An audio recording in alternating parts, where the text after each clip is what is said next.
So let us start with the study of one of the important device in electrical or electronic measurement, and name is Wheatstone's meter bridge. Now while studying any device, a systematic study is expected. First of all is definition, second part is principle, third one is construction, fourth one is working, and lastly its application. So let us consider first of all definition. We know that Wheatstone's meter bridge, it is a device to determine unknown resistance of a given metallic wire, or also to determine unknown resistance of given galvanometer. Out of these two, we can consider any one. It is a device to determine unknown resistance of given metallic wire. Now in 11th standard, we studied resistance of metallic wire is given by R is equal to rho L by A. Means to determine resistance, we must know its length, area of cross section, and even resistivity of its material. But if these parameters are not given, then is there any alternative to get resistance? Now solution is yes. We have an alternative, that is use of this Wheatstone's meter bridge. Using this device without knowing material, without knowing its length, area, we can determine unknown resistance. How? So let us start with its principle and construction part. Now we know that, as name implies, Wheatstone's meter bridge. Why this word is with Wheatstone? Because this meter bridge device work on the principle of Wheatstone's network, and already this principle we consider in previous lecture. So what is principle? Wheatstone's network means arrangement of 4 resistors in the form of quadrilateral R1, R2, R3 and R4. And when it is a balanced Wheatstone's network, we know that these 4 resistors are related to each other by formula R1 upon R2 is equal to R3 upon R4. So this is working principle of this device, meter bridge.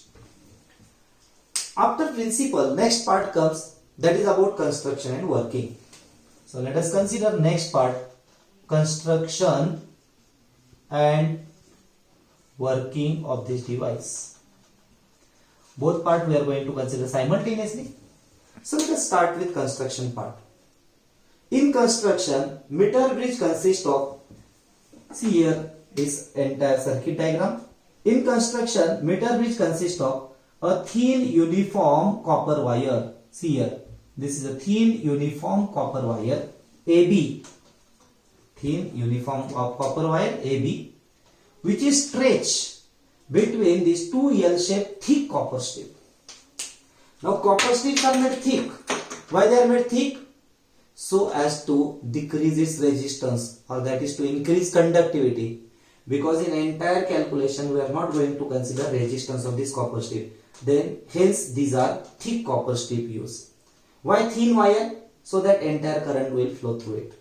So now this is a thin uniform copper wire AB, which is stretched between these two L-shaped copper strips, which are fixed on a wooden board. You just imagine a rectangular wooden board is there, on which these two L-shaped copper strips with the help of screws. See here, these are the screws with the help of which these copper strips are fixed on this wooden board. And now between these 2 points, exactly 1 meter length of this copper wire is stretched. Hence name is used as a meter. It work on the principle of, yes, Wheatstone's network, hence name Wheatstone's meter. Now bridge, because if you go through entire arrangement it look like as a bridge, hence it is called as a Wheatstone's meter bridge. Now between these two L-shaped copper strip, this is the third straight or linear copper strip, so as to form 2 gaps. One gap to this side, second gap to this side. This is generally called as a left side gap, this is right side gap, because it is on the left side of construction and it is on right side of construction. Generally these gaps are provided to connect external device. Generally in left gap, this unknown resistance is connected, which is to be calculated, means wire, given wire. Right gap, a resistance box, which is also called as an assembly of resistor, is connected, from which we can select a desired value of known resistance. Whichever resistance required we can select. Now, in order to send electric current through this entire circuit, this is a battery or cell of EMF E. Just to start or stop current passing through this circuit, one key is used. And to control how much current is to be drawn from this battery or cell, a variable resistance or also called as rheostat are connected in series with this wire AB or wire AC, take this symbol as C. Now B be a point, that is junction between these two resistors, unknown and known resistors. Between this is the point. Now here in this middle circuit, a highly sensitive galvanometer is used. Now galvanometer already we discussed. Galvanometer is a device, yes, which work on the principle that Ig proportional to theta. Means if deflection exists, current exists. No deflection, no current. It is a device simply to check whether current exists or not exists. It is similar to ammeter. Now this galvanometer is connected. It has two terminals. One terminal is connected to junction B between these two, and another terminal it is connected to a sliding key or also called as a jockey. What is the jockey? It's a metallic contact provided with certain non-conducting handles, say plastic material. And by holding that handle in hand, we can slide that metallic contact over this entire length of copper wire. Why to slide? Just to get the balancing condition of this meter bridge. Now, this is entire construction of Wheatstone's meter bridge. Once again listen me. In construction, meter bridge consists of a thin uniform copper wire stretched between two L-shaped copper strip fixed on a rectangular wooden board. Third, straight copper strip is sandwiched between these two L-shaped copper strip so as to form two gaps. Left side gap which contain generally unknown resistance. Right side gap which contain this known resistance R from that resistance box. Just to send electric current through this entire circuit, a cell of EMF E, a key and rheostat are connected in series with this wire. Now to get the balancing condition in this middle branch, a highly sensitive galvanometer is used along with the sliding key or also called as a jockey. Now let us consider working part. Now working is very simple. You just imagine this key is closed. As soon as key is closed, definitely certain current will be drawn. Now this current will be received at this junction.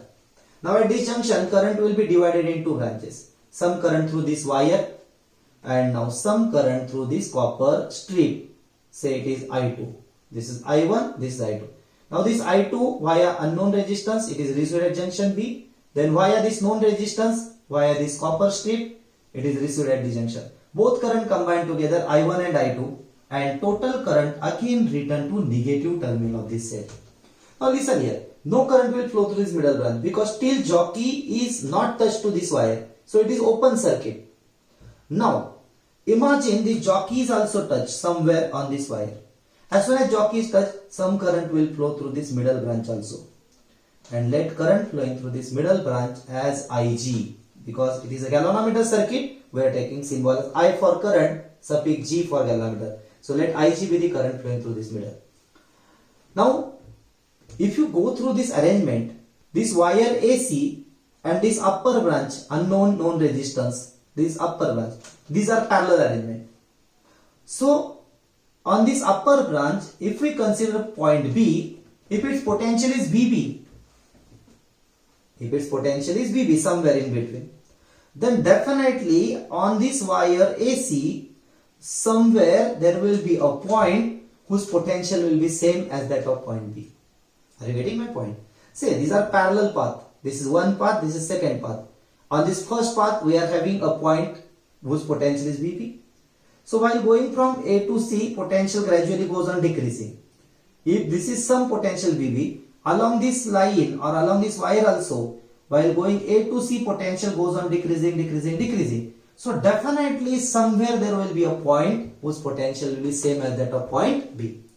Now we have to find that point. How? Just start sliding the jockey from this side to that side, and while sliding, deflection goes on changing, and 100% we will get somewhere a point D, capital D, for which galvanometer shows zero deflection. Means Ig becomes 0. Galvanometer shows zero deflection. What it implies? No voltage is between these 2 points. No voltage means VB is equal to VD. Potential of B point becomes exactly equal to potential of D point.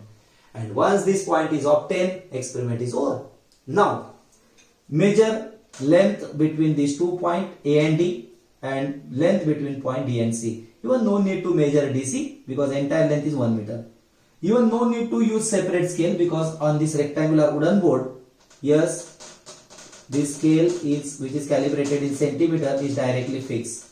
And using this scale, length between point A and D, suppose it is Lx because it is on unknown resistance side, and length between point D and C, suppose it is small l suffix r. So these lengths we have to measure. After measuring length, now remaining part simply you have to use principal. So what is principal? R1 upon R2 is equal to R3 upon R4. In this equation simply replace these values. Now you can say that where are 4 resistors? Now in this circuit also there are 4 resistors. Place of R1 is taken by X. Place of R2 is taken by R. These are the two arms of that network. And now third one is resistance of wire between point A and D. And fourth place it is resistance of wire between point D and C. So R1, R2, this is R3 and this is R4.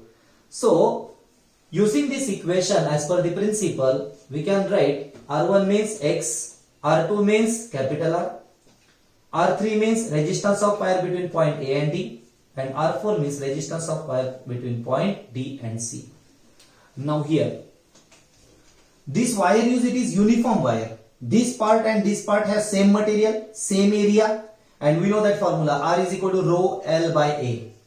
If these two are constant for both the segment, this and this, resistance is directly proportional to length. So we can say that RAD upon RDC will be LX upon LR, directly proportional to length.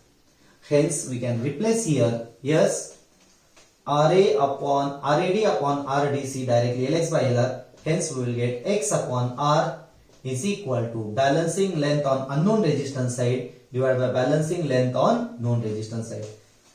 Lastly, by making rearrangement, we can write X is equal to capital R into LX upon LR. So this is final formula by means of which we can determine unknown resistance of given metallic wire. Now see here, R will be known to us from that resistance box. Lx we can measure by using scale directly provided on this instrument.